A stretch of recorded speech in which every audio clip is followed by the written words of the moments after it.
And when we see the wattle trees, these wattle trees bloom, and we're watching that, and then we come on, we get it, old grandfather say, come on, we go down, see the whales coming now, it'll soon be coming. The things that come back to my memory in relation to whaling come back because I remember so vividly the old people that were involved in the whaling, and because they were well up in years, like Uncle Shirago and Bert Penrith, Gubboo was his Aboriginal name, because they were old, and they used to reminisce and want to talk about those things. Now, people say, my grandfather, he was a harpooner, and the whale had come up like that, and then they'd be in the boat, then he's got to come up somewhere here and wait for him, and when he comes up and out of the water, and then he sticks him with a harpoon.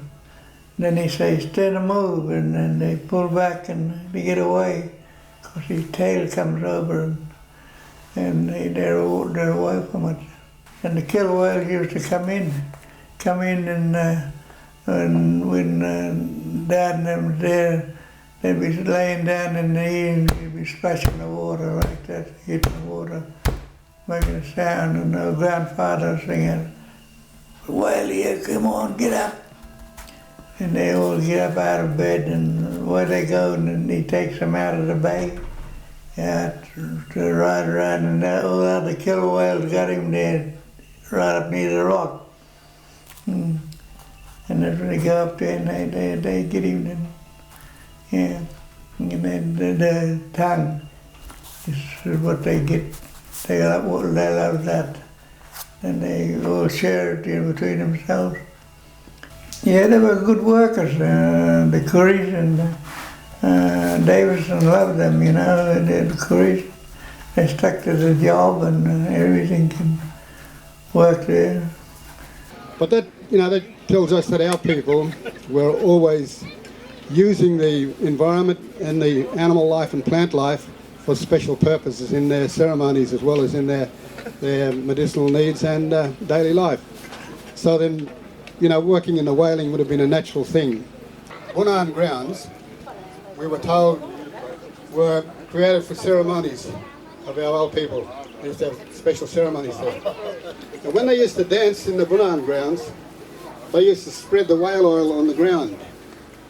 And you can go to La Perouse and several spots along this coast, and you'll see the big carvings of the whales on the rocks.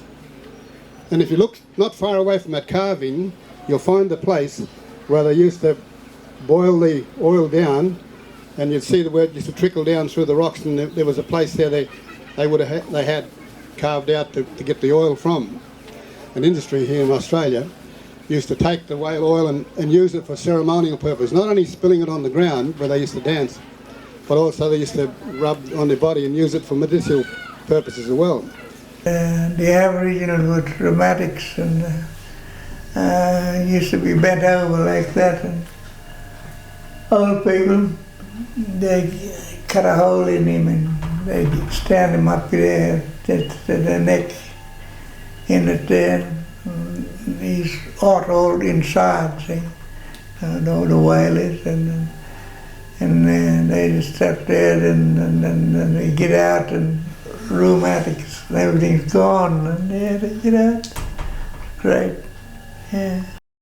One of the things I always remember from Uncle Shirago and from Uncle Bert Gubboo was that the pride that they had in telling the stories of how they used to handle those boats, those long boats, how they used to handle them in the seas, and it takes a lot of skill to row a boat in the waves and to keep it on course.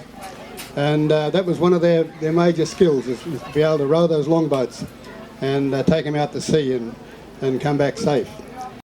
Also, the old people used to talk about the different things that happened outside of the water, like on the land, the ceremonies that linked up with the water.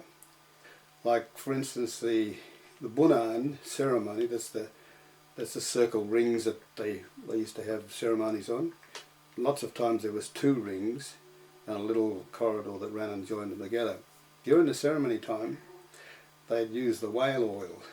They'd use the whale oil in the bodies, and they'd use it to splash it on the ground in the perfect circle that they would do in the ceremonies. In fact, it was a sad thing that when the land rights first came in New South Wales, that people knew that those Bunaan rings were there, and they were afraid that because they saw the circle there, that Cruze would be able to claim their land. So they put the ploughs into them and the rippers and dug them up and destroyed them. And that way only a few right on the top of the Sugarloaf of the mountains along this coast survived, because nobody hardly knew they were there. My father told me the story when he was whaling with Uncle Albert Thomas himself and a small son of Uncle Albert's, his name was Buckle, in the boat.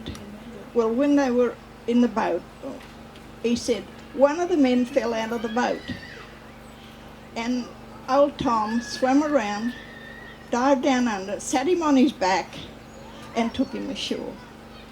So I think that was a lovely thing from the whale.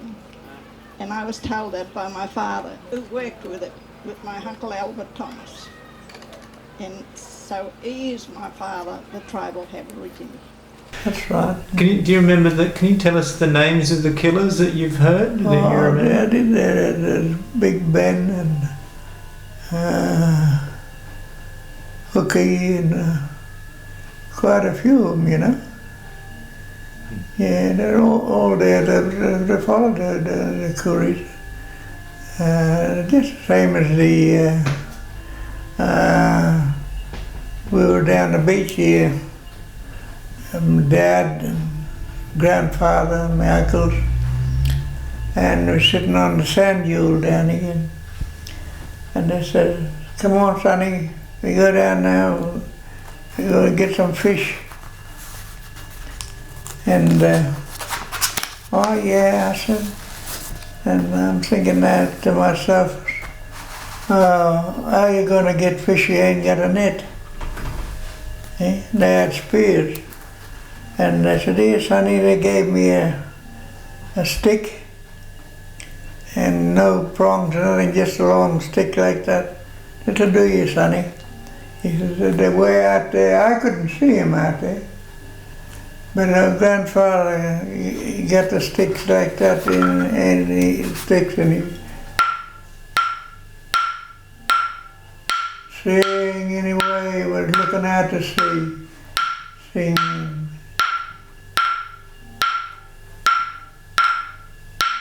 Like that.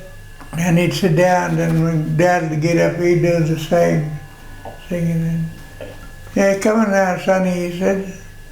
And then he gave me the stick, and I said to myself, how can I spear fish with this stick?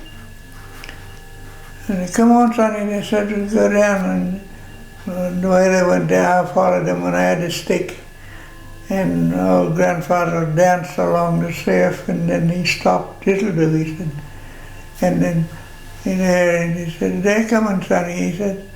And we walked out in the water, you know, and bitten, and that's where he stood there for a while.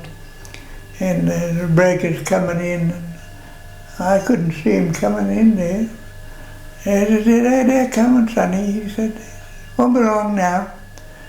And I'm looking there, and one wave come, 2, 3, 4, 5 waves come. And I look like that, and I see these fish coming like that on the way. Yeah, and they sang the dolphins way out the back. The dolphins come, a school of them, and they hunted them in, and then they come in. And the breaker, he was standing out up to here, and his spear was going in, and they throw fish out, we're getting it. And I'm standing there with the stick, and the wave was up to here, then it went past up the beach, and the fish went up the beach, you know. Then the sea went back and left 20 kicking there. And grandfather looked around, he said, Sonny, go on, use your stick. And I looked at these 20 the fish kicking, bashing them there, you know. And, so 20 fish died that day.